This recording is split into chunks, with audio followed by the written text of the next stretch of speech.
तत्रैकावयवं ध्यायेदव्युच्छिन्नेन चेतसा मनो निर्विषयं युक्त्वा ततः किंचन न स्मरेत् पदम तत्परमं विष्णोर्मनो यत्र प्रसीदति।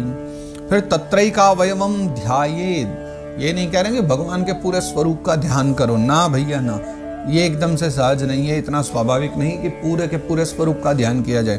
तत्रैकावयवम, किसी एक अवयव का ध्यान करो। अवयव कहते हैं किसी छोटे भाग को, जैसे हमारा ये शरीर है तो ये हाथ एक अवयव हो गया, आंखें अवयव हो गई, उंगली अवयव हो गई, यानी शरीर का कोई भी एक भाग। और ये शरीर नहीं, पूरे संसार की बात होती है। एक होता है अवयवी, अवयवी कहते हैं पूरे सामग्री को, और अवयव होता है उसका एक छोटा सा भाग।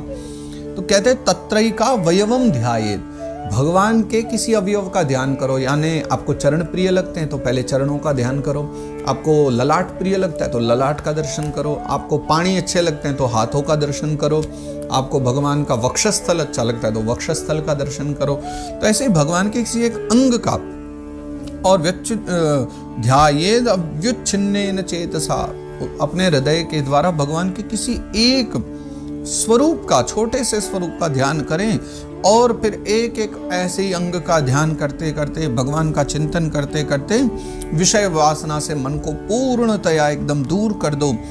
और जब ऐसी स्थिति में आप पहुंच जाओगे कि जब आपके मन में कोई विषय वासना नहीं बचेगी, मनो निर्विषयम युक्त्वा ततः किंचन न स्मरेत्, जब कुछ अन्य आपको बचेगा नहीं, मात्र भगवत ध्यान ही आप करोगे, तो पदम तत्परमं विष्णोर। भैया ये पद, ये छोटा सा जो शब्द है ना 8 अक्षरों का, इसको ध्यान से समझो।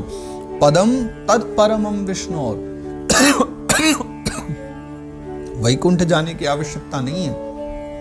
अगर मन की विषय वासना निकल गई और आप यहां बैठे बैठे भी भगवान के किसी एक अवयव का ध्यान करते करते अगर उसमें तल्लीन हो जाओ, आपको बाहरी संसार का, बाह्य संसार का, बाह्य जगत का कोई अनुभव ही ना रहे, कहते हैं कि पदम तत्परमं विष्णु, और वही भगवान विष्णु का परम पद है।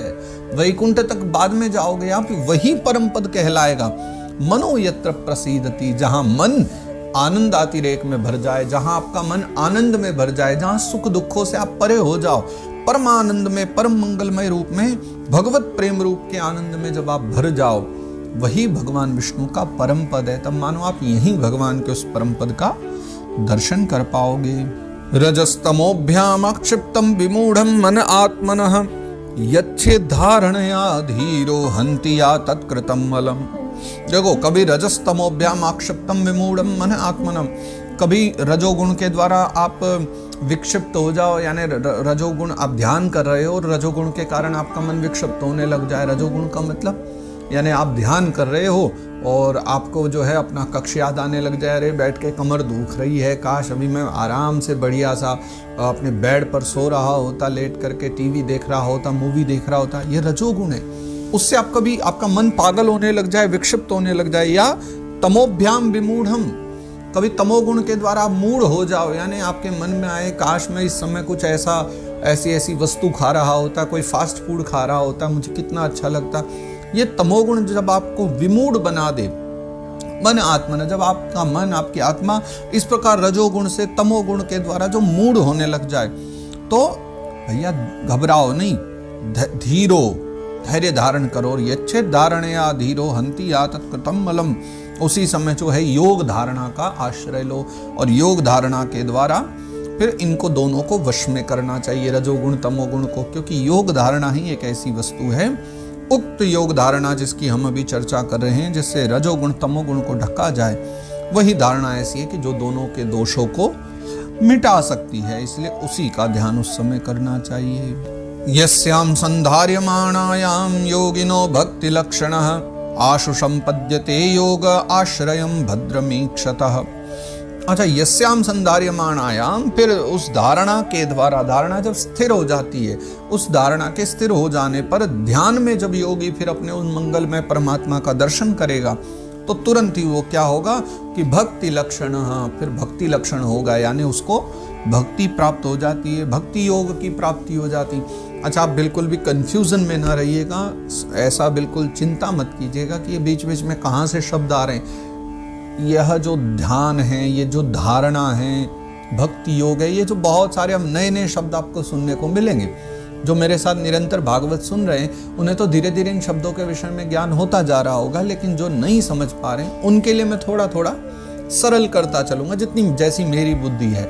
मुझ में भी इतनी बुद्धि नहीं कि मैं संपूर्ण भागवत जी का कोई स्पष्ट वर्णन आपको कर सकूं, लेकिन जैसी मेरे पास टूटी फूटी मेरी वाणी है, थोड़ा बहुत मेरी बुद्धि है, उसके अनुरूप मैं समझाता चलूंगा। तो यहाँ जिस धारणा की हम चर्चा कर रहे हैं, योग धारणा की, तो वस्तुतः योग के 8 अंग होते हैं जिन्हें हम अष्टांग योग कहते हैं। इसको अच्छे से समझना है तो बस बने रहो, अभी 3-4 महीने और लगेंगे, शायद ज़्यादा भी लग जाएं, फिर हम पहुंचेंगे, क्योंकि 2 महीने तो मुझे लगता है 1.5 महीने तो अभी इसमें निकल जाएंगे हमारे द्वितीय स्कंद में, फिर हम चलेंगे तृतीय स्कंद में। तो फिर तृतीय स्कंद में जब पहुंचेंगे तो वहाँ हम अष्टांग योग की चर्चा करेंगे। तो अष्टांग योग में योग के 8 अंग बताए गए हैं, जिनमें है यम, नियम, आसन, प्राणायाम, प्रत्याहार, ध्यान, धारणा, समाधि। तो ये जो 8 अंग हैं उनमें से जो छठा है वो है ध्यान, और 7वां है धारणा, और 8वां है समाधि। तो ध्यान और धारणा, इन दोनों में फर्क क्या है? देखो, पिछले श्लोक में जैसे अभी इन्होंने कहा था कि तत्रैकावयवम ध्यायेत्, भगवान के एक अवयव का ध्यान करो, यानी भगवान के चरणों का या भगवान के हाथों का, वक्षस्थल का, उदर का, ललाट का, किसी भी एक अवयव का ध्यान करो, या ये कहते हैं कि देखो उनको। तो जब आप अनवरत बहुत काल तक किसी परमात्मा के एक अवयव का ध्यान करते हो, उसे कहते हैं धारणा। उसे ध्यान नहीं कहते। धारणा का मतलब होता है जिस वस्तु का या जिस स्थान का या किसी का भी जिसका आप ध्यान करना चाहते हो, ध्यान से पहले आपको उसकी धारणा करनी पड़ती है। धारणा का लाभ ये होता है कि जब किसी की आप धारणा करते हो तो वो चीज आपके हृदय में बस जाती है, और बसने के बाद फिर उसका ध्यान हो पाता है, इसलिए कहा गया है। तो इस प्रकार से ध्यान को परिपक्व करने के लिए पहले धारणा की आवश्यकता होती है। और इतना ही नहीं है, अभी हम आगे बढ़ेंगे तो सुखदेव बाबा भी समझाएंगे राजा परीक्षित को, तो कुछ श्लोकों में हमें शायद आगे देखने को भी मिल जाए कि धारणा क्या होती है और कैसे कैसे उसमें परिपक्व हुआ जाता है। तो यहाँ तक की जो बातें हैं, योगाश्रयम भद्रमीक्षतः, यानी भक्ति योग की प्राप्ति हो जाती है ऐसे व्यक्ति को, ये सब जब बोले सुखदेव बाबा, तब जाकर के अब 21 श्लोकों के बाद में 21 श्लोकों में सुखदेव बाबा ने चर्चा करी है सारी। अब 22वें श्लोक में फिर से राजा परीक्षित बोल रहे हैं। अब यही चलेगा कि यहाँ एक आध श्लोक में राजा परीक्षित कहेंगे और उसके बाद 20-22 श्लोक सुखदेव बाबा कहा करेंगे, यानी प्रश्न के उत्तर में। तो राजा परीक्षित यहाँ फिर हो सकता है जैसे आपको भी शंका हो गई हो तो उनको भी शंका हुई होगी मन में, तो उन्होंने भी प्रश्न किया, तो वो आगे प्रश्न करते हैं। राजउवाच, महाराज परीक्षित कह रहे हैं, यथा संधार्यते ब्रह्मन् धारणा यत्र सम्मता यादृशी वा हरे दाशु पुरुषस्य मनोमलम।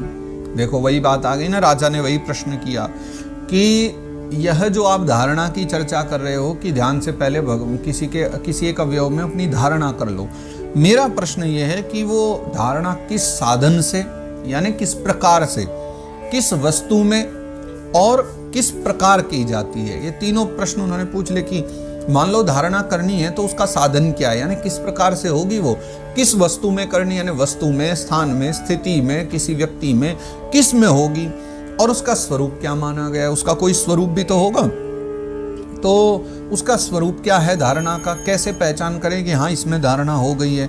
और पुरुषस्य मनोमलम, ऐसी धारणा यादृशी वा हरे दाशु, यानी उसको जो देखा जाए कि हाँ भाई इसमें हमारी धारणा हो गई। तो ये जो सारी बातें किस में हो, कैसे हो, है ना, ये और ये पुरुषस्य मनोमलम, यानी मानव के मन का जो मैल है उसको जो तत्काल ही मिटा देती है। यानी स्वाभाविक सी बात है, हमारे हृदय में हमने भगवान की धारणा करी तो भगवान आके विराज गए तो मैल तो निकल गया ना।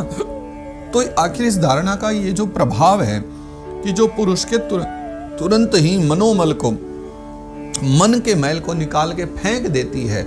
आखिर यह धारणा किस प्रकार की जाए, इसका स्वरूप क्या, कृपा करके हमको वो बतलाइए। और राजा ने प्रश्न किया। फिर सुखदेव बाबा कह रहे हैं, श्री शुक उवाच जितासनो जित श्वासो जित संगो जितेन्द्रियः स्थूले भगवतो रूपे मनः संधारये धिया।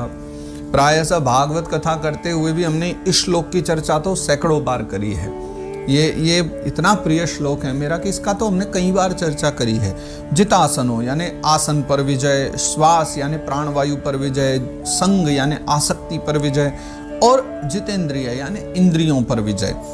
सुखदेव बाबा कह रहे हैं कि आसन, श्वास, आसक्ति और इंद्रियां, इन पर विजय प्राप्त करके स्थूले भगवतो रूपे मनः संधारयेद्या। देखो बुद्धि की सहायता के द्वारा, क्योंकि बुद्धि सारथी है ना, तो बुद्धि की सहायता के द्वारा मन को स्थूल रूप में भगवान के लगा लेना चाहिए। भगवान का स्थूल रूप क्या है? और भी कोई भगवान के रूप होते हैं। स्थूल का अर्थ तो वैसे मोटा होता है या बड़ा होता है, तो यहाँ क्या अर्थ है तो वो आगे समझाएंगे कि भगवान के 2 प्रकार के स्वरूप होते हैं, जो हम आगे चर्चा करेंगे। अभी क्या कह रहे हैं सुखदेव बाबा कि भगवान के स्थूल रूप का जो है ध्यान करना चाहिए हमको। विशेषस्तस्य देहोयं स्थविष्ठश्च स्थवीयसाम यत्रेदं दृश्यते विश्वं भूतं भव्यं भवच्च सत्। अब देखिए, पहला एक प्रश्न तो यह है कि विराट स्वरूप है क्या? ये स्थूल स्वरूप, एक्चुअली विराट स्वरूप नहीं, स्थूल स्वरूप हम जिसे कह रहे हैं, तो ये स्थूल स्वरूप का स्वरूप क्या है? कैसे पता करें कि स्थूल स्वरूप क्या होता है?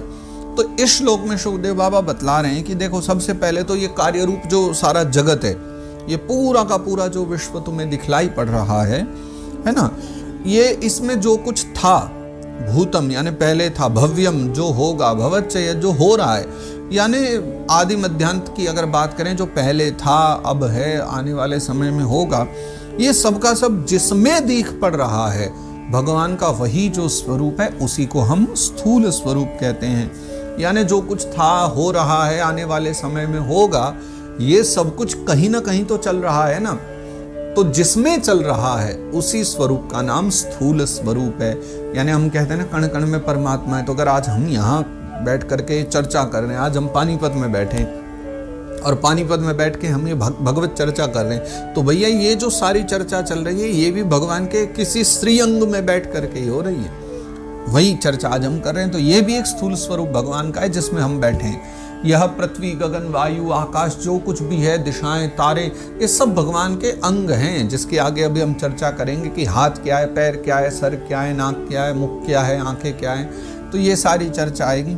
हो सकता है अब जो चर्चा चल रही है द्वितीय स्कंद की, वो थोड़ी सी आपको क्लिष्ट लगे समझने में, लेकिन प्रेम से आप समझोगे, या एक बार न समझ आए कोई चीज़ें तो थोड़ा बैक जा करके रिपीट से सुन लिया करो, तो जरूर समझ में आएगी। हाँ, लेकिन ये सत्य बात है, ये द्वितीय स्कंद की चर्चा बड़ी अद्भुत है, बहुत गूढ़ है। तो सुखदेव बाबा ने यहाँ बड़ी जो बाह्य जगत की बातें उससे हट करके थोड़ी अंतर जगत की बातें भी करी हैं। कुछ विशेष बातें जो प्रायः कहीं नहीं कही जाती, वो सारी चर्चा भी यहाँ आई है। तो इसलिए बड़े ध्यान से सुनो, क्योंकि आगे अब जो ये पूरा अध्याय है पहला, इसमें भगवान के स्वरूप का ही वर्णन है कि स्थूल स्वरूप क्या है। क्योंकि जब तक तुम स्थूल स्वरूप को नहीं समझोगे, जब तक तुम भागवत को नहीं समझ पाओगे। इसलिए आगे पूरे अध्याय में जितने भी अब श्लोक बचेंगे उनमें यही चर्चा होगी। तो अब आगे वो बतला रहे हैं सुखदेव बाबा, फिर कह रहे हैं